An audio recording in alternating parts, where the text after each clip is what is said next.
नमस्कार विद्यार्थियों, कैसे हो सभी। स्वागत है आपका आपके अपने चैनल पीआर एजुकेशन पर। तो विद्यार्थियों, आज हम आपका हल करेंगे कक्षा 8 का हिंदी विषय का पेपर। ठीक है, जो आपका बोर्ड एग्जाम है यहाँ पे 25 मार्च से। तो उनके लिए मोस्ट इंपॉर्टेंट ऐसे क्वेश्चन है जो आपकी बोर्ड एग्जाम की दृष्टि से बहुत ज़्यादा इंपॉर्टेंट होने वाले हैं। ठीक है, एक एक क्वेश्चन को आपके सिलेबस को ध्यान में रखकर बनाया क्या है पेपर ये। तो पूरी संभावना रहेगी एग्जाम में आने की। तो विद्यार्थियों, आप निश्चिंत होकर वीडियो को लास्ट तक देखें और चैनल को जरूर सब्सक्राइब करें अगर चैनल पर नए हो तो। और कमेंट में अपना क्वेश्चन जरूर पूछें।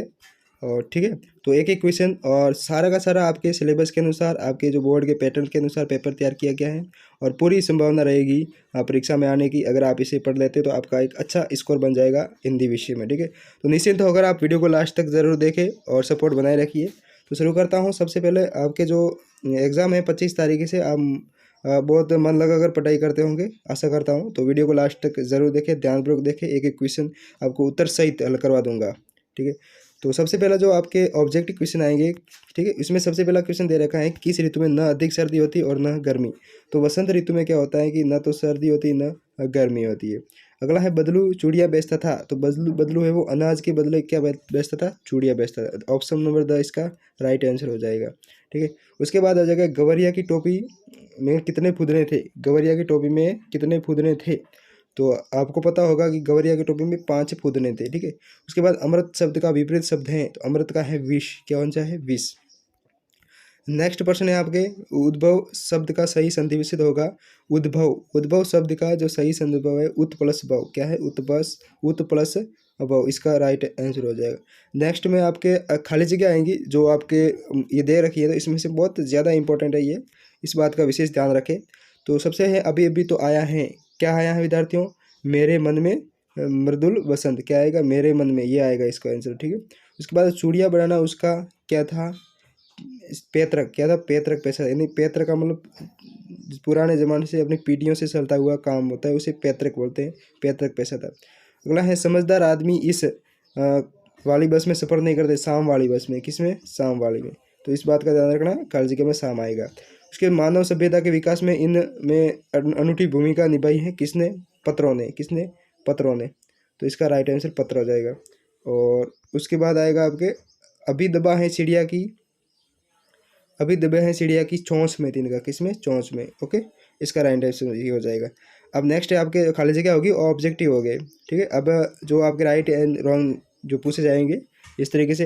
देखो, पेपर को पूरा रिसर्च करके बनाया गया है, पूरा ध्यान रखा है कि आपकी बोर्ड एग्जाम में सवाल छपे, इसी बात का विशेष ध्यान रखा है। तो वीडियो को लास्ट तक ध्यानपूर्वक मन लगा कर याद करना। चैनल पर नए हो तो हमारे पीआर एजुकेशन को आप सब्सक्राइब जरूर करें। यहाँ आपके रॉन्ग एंड राइट का जो आपका निशान लगाना है। तो सबसे पहले, आलम आरा पहली बोलती फिल्म थी, बिल्कुल राइट है। जो आलम आरा थी वो पहली जो बोलती फिल्म थी। अगला है, द्वारपाल ने श्री कृष्ण को रोका, क्या द्वारपाल ने रोका था, नहीं, बिल्कुल गलत है इसका। अगला है, श्री कृष्ण और सुदामा अच्छे मित्र थे, बिल्कुल सही है, श्री कृष्ण और सुदामा एक अच्छे मित्र थे।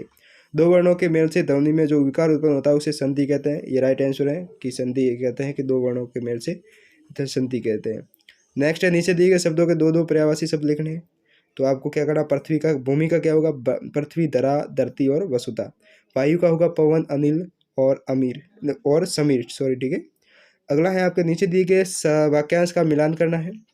तो मिलान कैसे करना है, हम दीवानों की, क्या आएगा इसमें, क्या हस्ती, क्या हस्ती। मस्ती का आलम कहाँ है, सात सलाह, आए बनकर उल्लास अभी हम धूल उड़ाते जहाँ चले, इसका राइट आंसर ये। इस तरीके से आपको मिलान करना एग्जाम में भी। तो एक एक प्रश्न का विशेष ध्यान रखा है, आपकी बोर्ड एग्जाम में आने की पूरी संभावना रहेगी। ठीक है, तो मन लगाकर लास्ट तक वीडियो देखें। चैनल पर नए हो तो चैनल को आप ज़रूर सब्सक्राइब करें और कमेंट में और लाइक शेयर जरूर करें। विद्यार्थियों, सपोर्ट बनाए रखें। आप हमके लिए, आप आपके लिए हम इतनी मेहनत करके आपके लिए पेपर तैयार करते हैं। एक एक क्वेश्चन इंपॉर्टेंट है। नेक्स्ट क्वेश्चन है आपके, नीचे दिए गए वाक्यों का समानार्थी शब्द लिखिए। तो जिसकी गिनती ना हो सके उसे अनगिनत कहते हैं।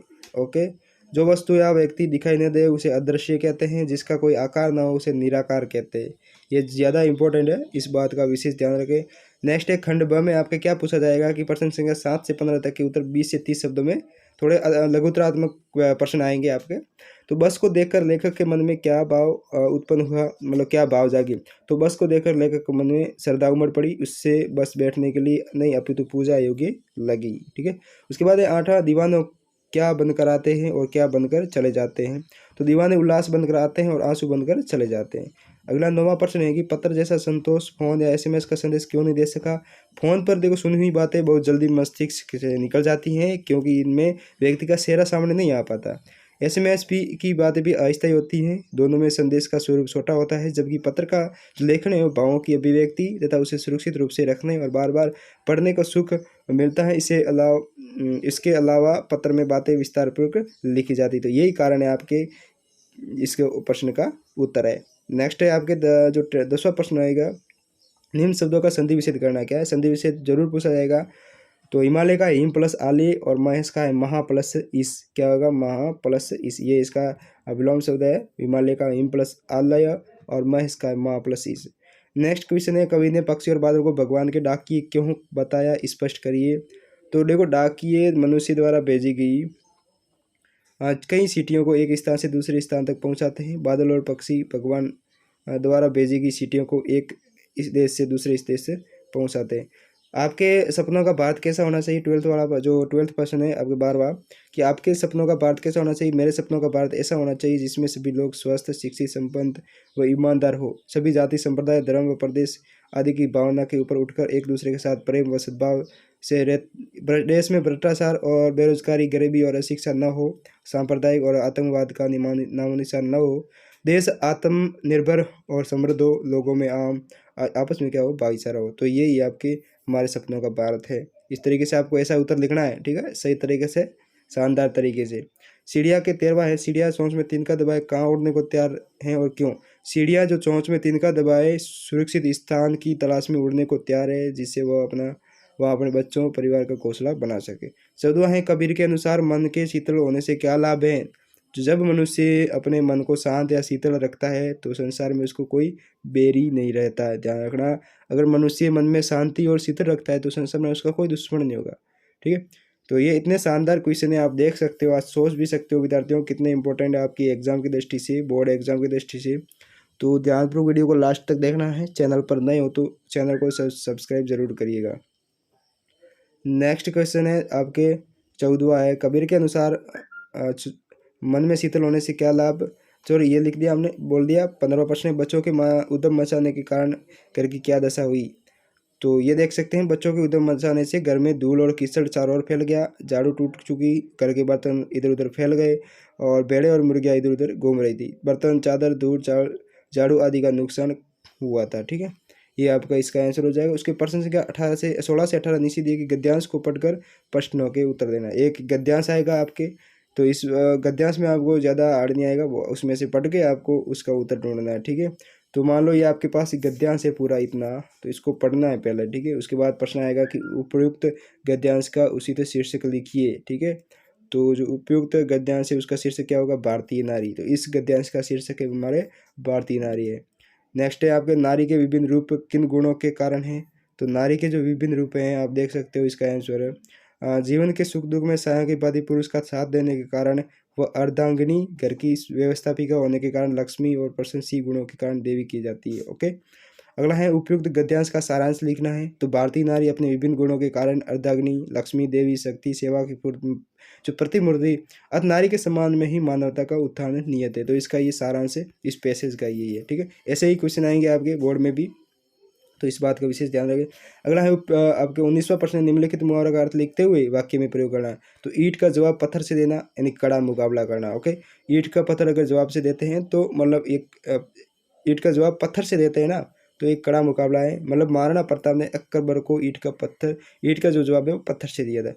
आग बबूला होना, इसका मतलब अत्यधिक क्रोधित होना। पुराजू जरा सी बात पर आग बबूला हो गया, इसका ये राइट है। निम्नलिखित पद्यांश की सप्रसंग व्याख्या कीजिए। तो ये आपके क्या है, व्याख्या करनी है। ओके, एक ऐसा पैसेज एक पद्यांश आएगा जिनकी आपको व्याख्या करनी है। ऐसे बेहाल बीवाइन सो पग कटंग जाल लगे पुन जोए, हाय महादुख पायो सखा आए तुम आए ते न अकेते दिन खोए। देखी सुदामा की दीन दशा, करुणा करी के करुणा निधि रोए, पानी प्रात को हाथ सुओनी, नैनल के जल सो पग धोए। तो ये आपके जो पद्यांश है इसकी व्याख्या करनी है। तो आप देख सकते हो इसका पहले प्रसंग सप्रसंग व्याख्या करनी, इस बात का ध्यान रखना। तो प्रसंग में क्या लिखना है, प्रस्तुत पंक्तियाँ हमारी पाठ्य पुस्तक वसंत भाग 3 की सुदामा सरित नामक पाठ से ली गई है। इसके रचयिता नरोत्तम दास हैं। प्रस्तुत पंक्तियों में सुदामा की हालत देखकर दुखी श्री कृष्ण की दयालुता के बारे में बताया गया है। अब इसकी व्याख्या करनी है आपको, ठीक है। तो व्याख्या में आपको लिखना है वहाँ पर एग्जाम में। नेक्स्ट क्वेश्चन है आपका 21वां, एक शीर्षक पर कहानी लिखनी है। भूखी लोमड़ी या शेर और चूहा या अंडे देने वाली मुर्गी, इन तीनों में से एक पर आपको कहानी लिखनी है। अथवा में आएगा ये। तो आपको अगर ये नहीं आती कहानी, अगर नहीं लिखना है तो कोई बात नहीं, रोगी या शिक्षक के बीच संवाद को लिखना है। मतलब दोनों के बीच बातचीत को लिखना है कि रोगी और चिकित्सक जो डॉक्टर होता है उसके बीच क्या बात होनी चाहिए वो लिखनी है, ठीक है। तो जैसे शिक्षक, बोलो बेटा क्या तकलीफ है। रमेश, अजय शिक्षक जी, हाँ बहुत पीड़ा हो रही है। शिक्षक बोला कहाँ पीड़ा है। तो इस तरीके से जो भी संवाद है ना, ये देख रखा हमने, आप इसे याद कर ले थोड़ा बहुत, ठीक है। ये आप एक वीडियो को रोक कर आप जरूर याद करिए पूरा संवाद, ठीक है।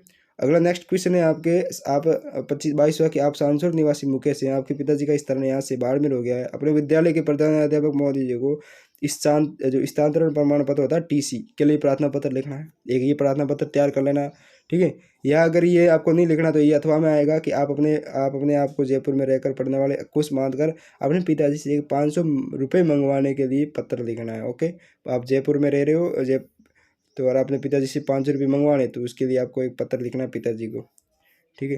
तो ये आपके क्या हो गया, ये पत्र है, ठीक है। तो ये आपको ये पत्र याद कर लेना, देख सकते हो ये आप पूरा मैंने दे रखा है यहाँ। तो एक बार वीडियो को रोक कर इसे ज़रूर याद करिएगा, ठीक है। ये रहा आपके।